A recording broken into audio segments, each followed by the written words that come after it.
there, and welcome back to our Valentine's tutorial series. We're going to look at assembling and making your centerpiece today, which is the most important of your table, apart from food and good wine. But we find the centerpiece is very, very important. So let's have a look at creating a rustic Valentine's centerpiece. So what you're going to need is some beautiful red roses. The darker red it is, the nicer I feel. We're going to have some willow branches. I suggest you make use of the green ones. So you'll see this is still green, which means it's fresh.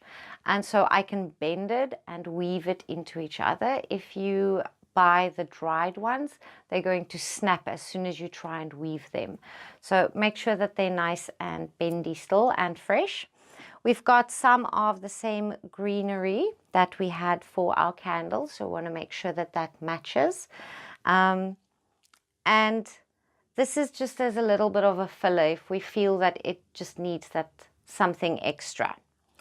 I have some shot glasses or any other type of small container, and this is for our water so that our roses can stay fresh. You might be making this in the afternoon already because it is quite time consuming, and you want to make sure that tonight, by the time you have your dinner, your roses are still nice and fresh. And then I've got my scissors, some water, and we have these little florist wire. The wire itself, it doesn't have to be florist wire. I like using it as it is thin, strong, and it's green. You can also use any other type of wire. Let's get started.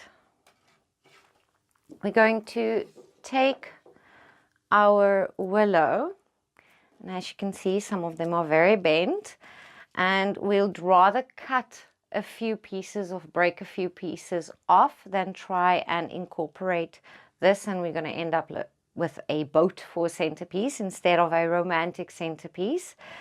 Like I said, you can cut it, or most of the times they break very easily off.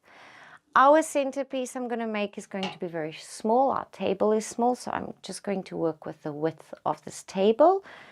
On a bigger table, you can really extend this. And this is the nice thing about the centerpiece, is that you can make it as small or as large as you want to. All you're going to need to make it larger is just more roses and some more candles. And we can really just extend. And it doesn't have to be Valentine's Day to use the centerpiece. I just find it is a very nice centerpiece and setting for Valentine's Day. It incorporates that red, but without doing the very traditional white and red and hearts everywhere. We still ever have the romance of the roses.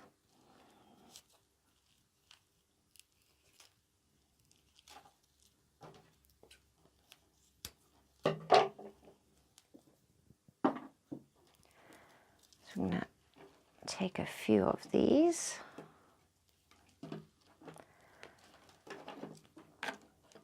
And you just keep on cutting and breaking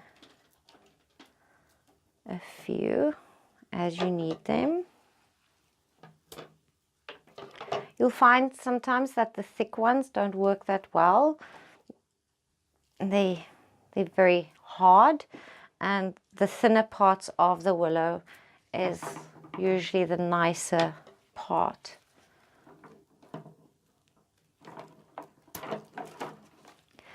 There is no specific way that you're going to thread this. The idea is to thread or weave them into each other so that you don't just have, like I'm making a pile of sticks. We just want to add a bit of order to our pile of sticks. And so if you want to make a larger one, you're just going to need more of your willow. And while you're busy with it, if you feel that one of them just keeps on popping up, that's what the wire is for. So we can then just use the wire to tie down any loose ones. Sometimes you might find that it isn't even necessary to use your wire. Okay, I think that should be enough. Move this over. We'll make use of that later.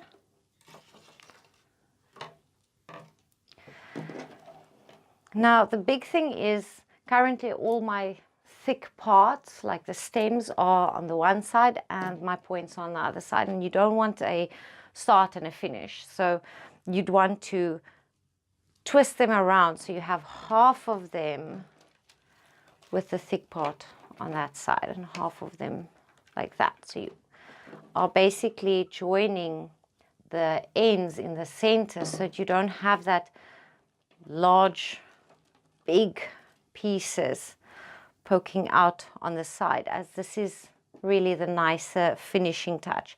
So if you find that one of them is too large, you can just cut that smaller again. We're going to start weaving them together. Again, there's no specific right and wrong way.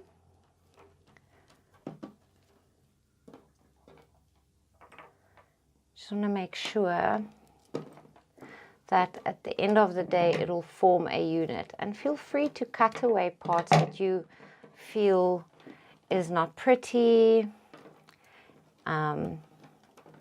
doesn't work for you.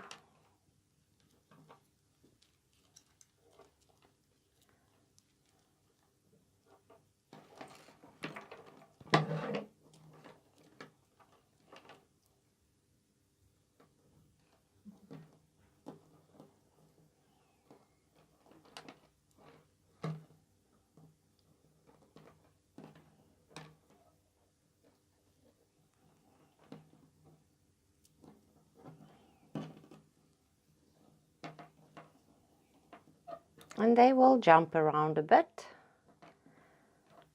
And that's all part of the fun.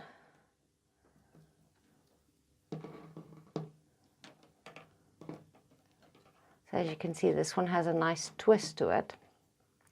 So I'll use that as one that ties down.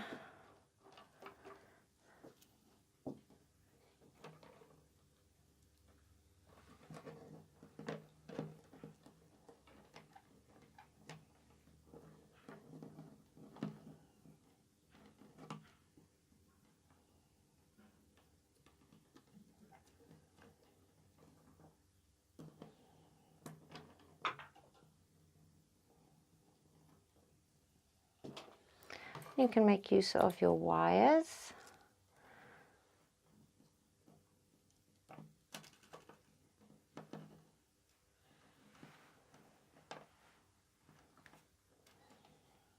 And thread those through here as well.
Okay, so the idea is that you keep on adding to it, but keeping in mind that you would want to add some of the roses in between. So I usually just keep a few loose ones aside, so once I've set it up, I can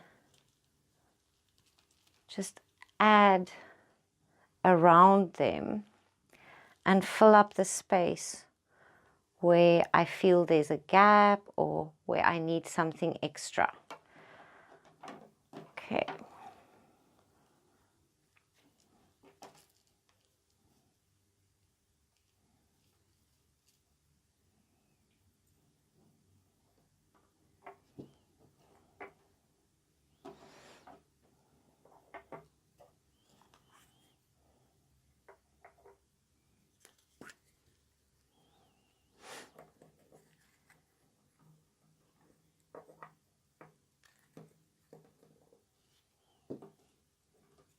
And then if you see something moving away, like this one, I can again just tie it in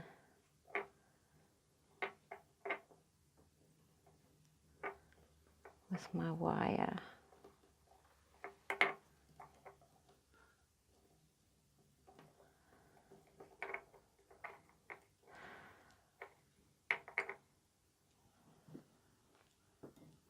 You can take your water and just fill these shot glasses with some water.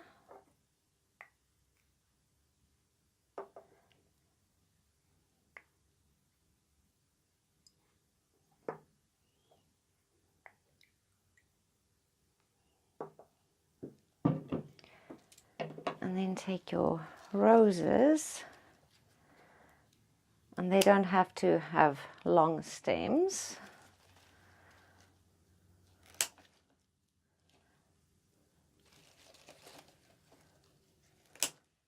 I like using the ones with the nice big open heads.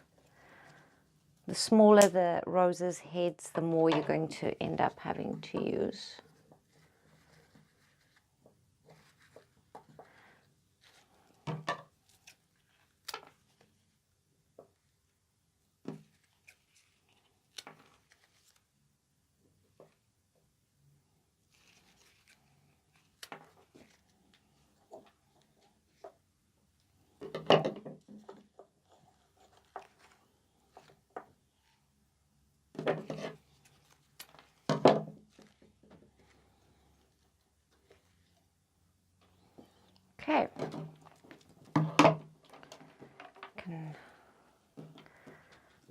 bit more here.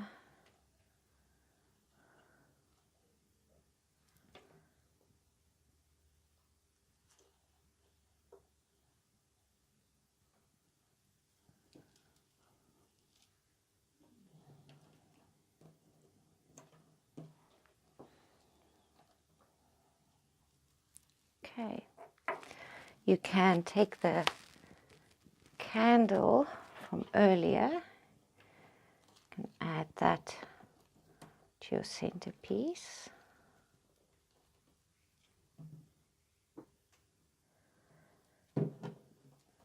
And then if you want to, you can add a little bit, let me just put that down, of the greenery in here as well.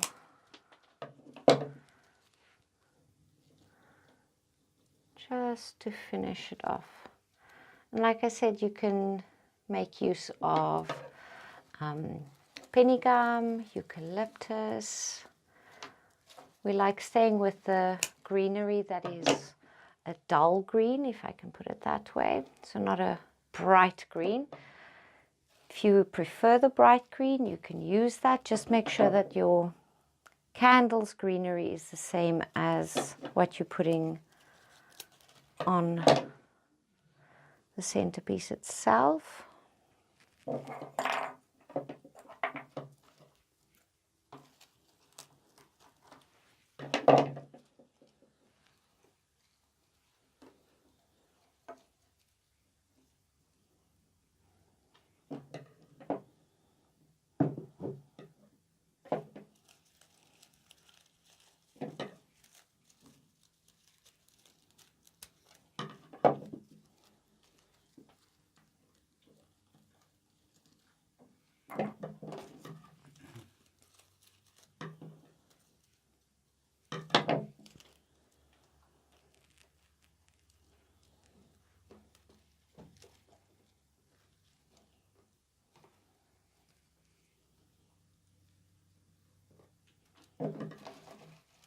Okay.